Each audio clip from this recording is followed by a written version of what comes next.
제가 한 8년 차 정도 되어서 이제 일을 하다 보니까 사회 초년생 때는 좀 보이지 않던 어떤 그 허들 같은 게 보이는 거예요. 나는 어디로 가야 되지를 생각했을 때 되게 지쳐있는 40대를 넘어선 실무자의 모습을 보거나 아니면 굉장히 유명하거나 성공한 여성 대표들밖에 없는 거죠.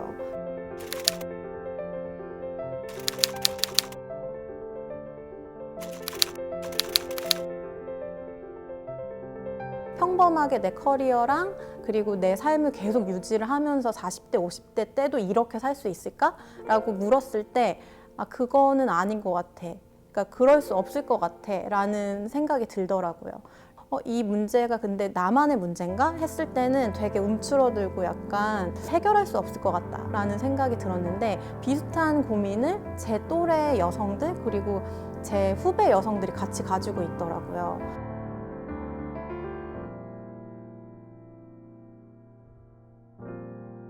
이 문제를 그럼 우리가 같이 해결할 수 있는 방법을 찾아볼 수는 없을까? 라는 생각에서 커뮤니티 서비스를 생각을 하게 됐죠. 해외에는 이미 일하는 여성들이 조금 더 지속 가능하게 일할 수 있는 자원을 공급하는 그런 서비스들이 있더라고요. 서로한테 정보원이 되어주기도 하고 그리고 우리한테 없는 선배가 되어주기도 하고 되게 다양한 여성들이 저희 안에 있거든요. 그래서 뭐 대기업에 계신 분들도 있고 되게 전통적인 곳에서 일하시는 분들도 있고 그런데 그중에는 또 소셜벤처, 스타트업 이렇게 되게 작은 규모의 사업장에서 일하시는 분들이 계세요. 그분들의 고민 중에 하나는 사수 없이 내가 이렇게 일을 해도 괜찮나? 일하는 사람으로서 성장할 수 있도록 바라봐 주거나 아니면 성장시킬 수 있는 회사 내 시스템이 좀 부재한 거예요.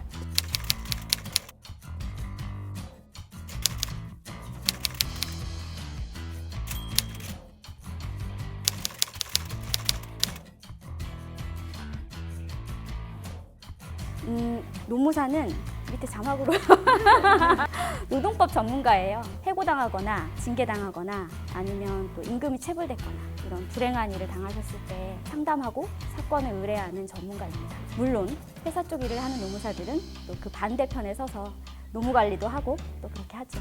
사실 제 원래 관심의 영역은 일하는 사람이에요. 일하는 사람의 어떤 모습, 삶인데 주로 40, 50대 중년 남성에게 초점이 많이 맞춰져 있더라고요.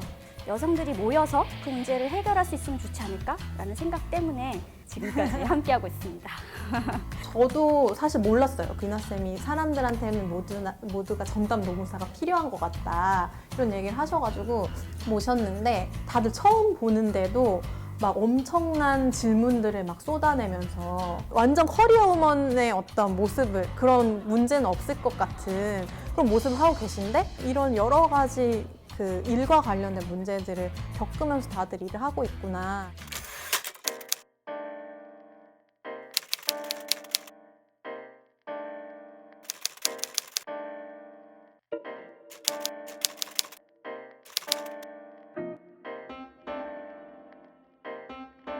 당의 대변인, 부대변인 역할을 하고 있었던 저희 선배가 학교에 놀러 온 거예요. 그래가지고 막 다들 저는 이것도 하고 싶고 이것도 하고 싶어요. 막 이렇게 얘기를 하는 거예요. 그래서 제 차례가 돼서 저는 연설문 비서관을 하고 싶다 얘기를 했더니 갑자기 그 선배가 다른 애들 얘기 들을 때는 그렇구나 막 이렇게 듣다가 진아 너는 진짜 야망 있는 여자구나 이러는 거예요 저한테.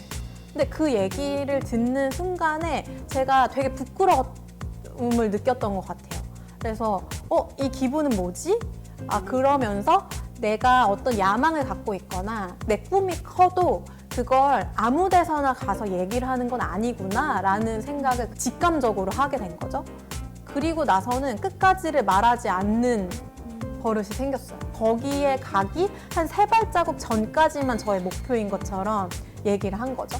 아니야, 난 그것까지는 아니고 난 뒤에서 하는 걸 좋아하지. 나는 거기까지는 아니야. 그렇게까지는 크지 않아. 라고 얘기를 했었는데 내가 그 야망 줄이기를 했구나 라는 거를 작년, 재작년쯤에 그냥 뭐 여러 가지 친구들이랑 얘기를 하면서 좀 깨달았어요. 제가 어렸을 때는 신문 광고에 모집 채용 공고를 보면 여성 같은 경우 키 몇 이상, 몸무게 몇 이하가 써 있었어요. 취업을 못할 것 같더라고요. 신문을 보니까. 그래서 사실 공부를 되게 열심히 했던 것 같아요.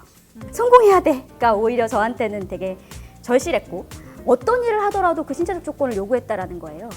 그 업무에 필요해서가 아니라 왜 그런 걸 거기다 그렇게 써놨을까? 요즘은 모집 채용 공고에 그렇게 하면 불법이에요. 아예 불법이에요. 아. 근데 이제 이 법이 98년도에 만들어졌는데 98년이면 지금 20년이 지난 건데 20년 동안 우리가 다 공정하게 공평하게 남성과 여성이 다 취업할 수 있었느냐 하면 사실 아니잖아요. 여성들 채용 과정에서 아주 많이 대거 탈락시켰던 분들이 드러난 게 이번이 처음이라고 해요.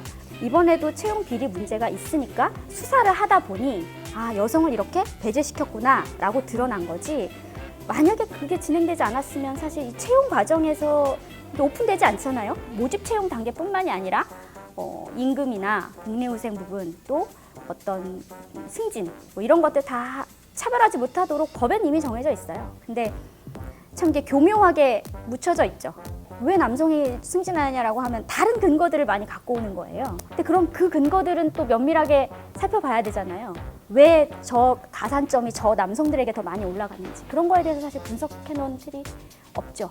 그러다 보니까 드러내놓고 남성만 승진시켰다 이렇게 해야만 그 차별에 해당되는 임금도 남성한테만 주는 수당이 있다라고 해야 차별로 드러나는 거지 그 안에 굉장히 복잡한 과정들 속에서 나타나는 차별은 아직은 드러나지 못하고 있는 거죠.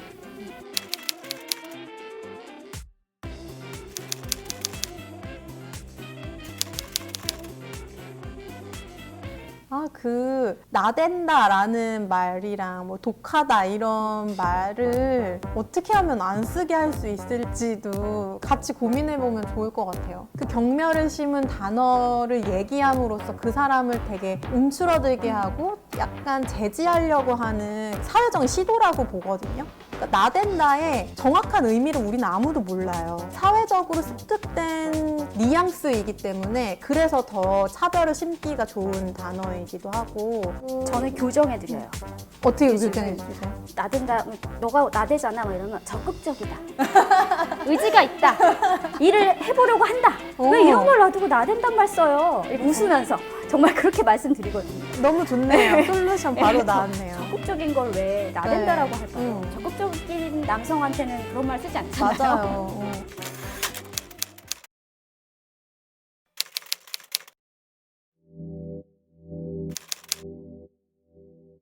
여성들이 네트워크를 맺기 어려워지는 이유는 어떤 여성의 성향 이런 문제가 아니라 사실 네트워크를 맺을 시간이 되게 부족하다는 생각을 저는 하거든요.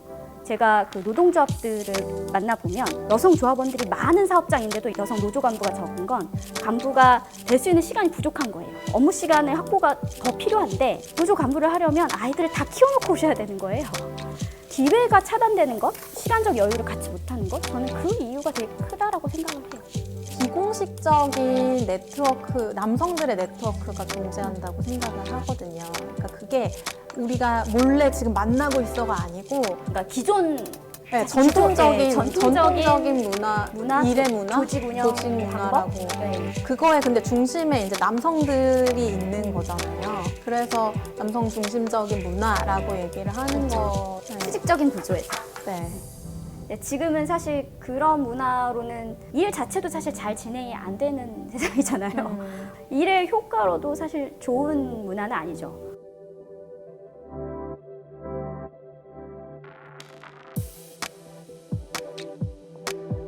길 가는 사람한테 길을 물어보듯이 한번 연결이 되어보지 뭐 하는 마음으로 누군가 새로운 사람을 만날 수 있는 기회를 좀 더 적극적으로 여성들이 활용할 필요가 있다. 저는 그렇게 생각을 합니다. 타인의 판단 혹은 타인의 시선에서 조금 더 용기를 내셨으면 좋겠어요.